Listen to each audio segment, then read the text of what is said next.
पिछले वीडियो में मैंने आपको माता पिता और गुरु तीनों के आशीर्वाद को लेकर यदि कोई व्यक्ति आगे बढ़ता है तो उसके जीवन में परेशानी कम आएंगी, दिक्कतें कम आएंगी, वो आगे प्रगति के मार्ग पे आगे चल सकता है। ये बात बिल्कुल स्पष्ट है। शिक्षा, ज्ञान, भक्ति सब मानव ने अपने हित के लिए बनाई है। आपकी खुशहाली महत्वपूर्ण है, आपका जीवन खुशहाल हो ये महत्वपूर्ण है। गीता में भी साफ साफ इस बात का उल्लेख है, जिसका इहलोक सुखदायी नहीं उसका परलोक सुखदायी कैसे होगा। यानी हर व्यक्ति को अपनी भौतिक उन्नति के लिए प्रयत्नशील रहना है। शिक्षा उसका आधार है।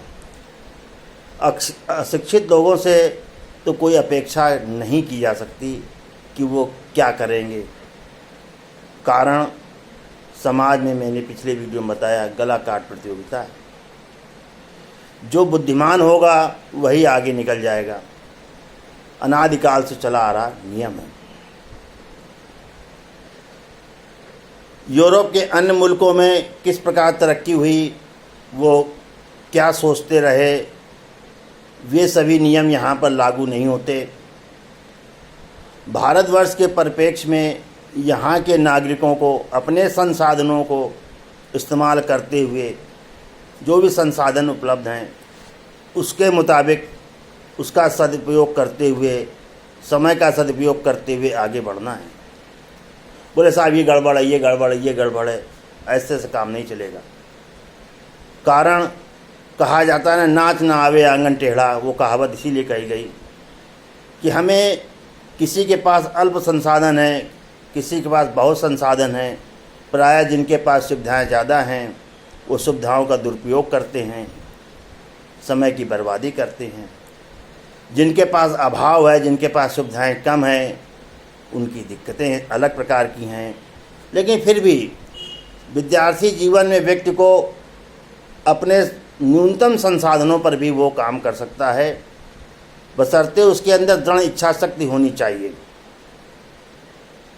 तब वो आगे काम कर सकता है और आने वाला समय वो अपने अनुकूल बेहतर बना सकता है। ये पुरुषार्थ की लड़ाई है।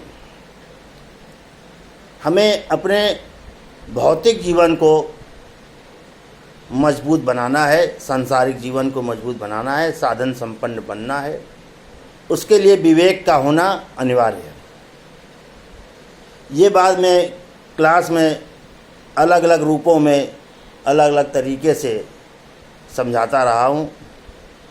क्योंकि इस बार समय अभाव है, तो इस बात को आपको गौर करना है कि हमें समय का सदुपयोग करना है, अपने संसाधनों का उपयोग करना है।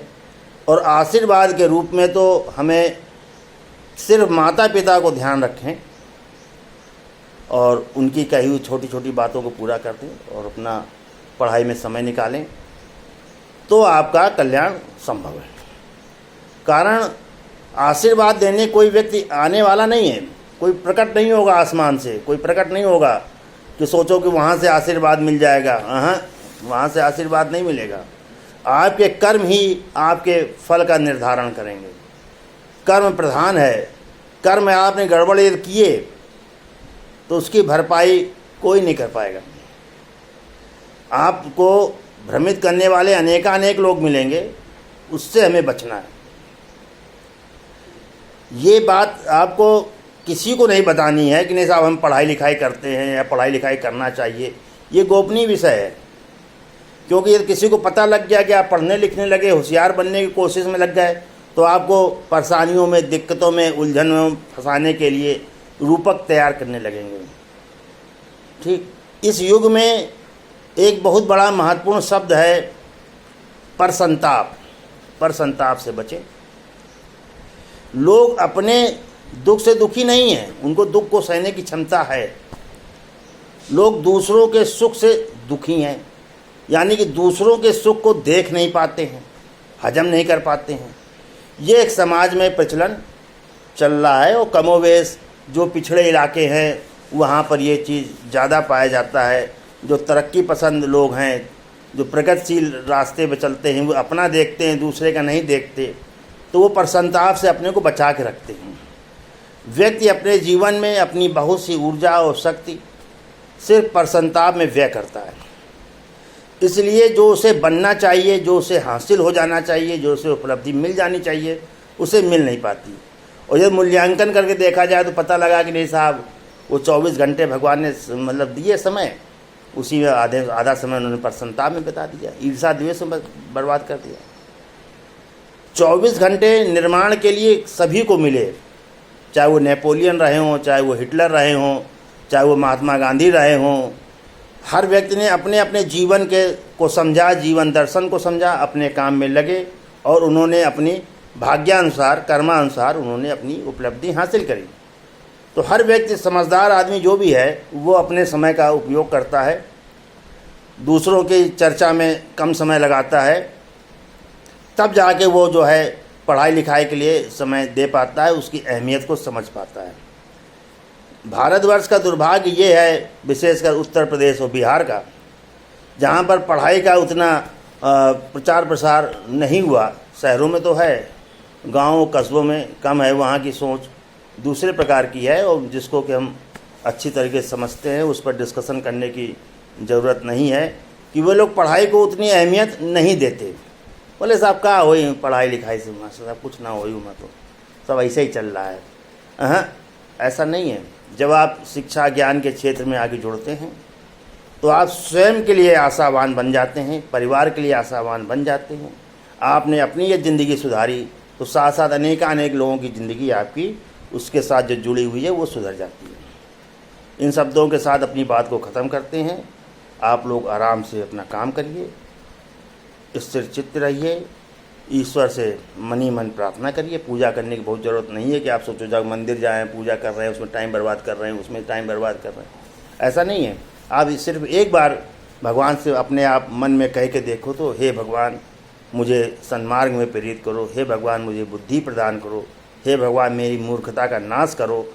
अपने मन में ही दोहराना है, यही पूजा हो गई। इतने से कल्याण होना है। करके देखो तो, दोहरा के देखो तो, विचार बदल के देखो तो अंतर आने लगेगा जीवन में, सोच में अंतर आने लगेगा, परिस्थितियां बदलने लगेंगी। यदि आप ये सब काम नहीं करते हैं तो फिर काहे का दोष। प्रभु ने कर तुमको दान दिए, सब वांछित वस्तु विधान दिए, तुम प्राप्त करो उनको न हो, फिर है किसका दोष कहो। ये राष्ट्रकवि मैथिली शरण गुप्त की पंक्तियाँ हैं। इसका अर्थ बिल्कुल साफ है कि हर व्यक्ति को पुरुषार्थी बनना ही चाहिए, मेहनती बनना ही चाहिए, व्यवसायी बनना ही चाहिए, तब जाके ज़िंदगी में कोई बड़ा परिवर्तन और सुधार संभव है।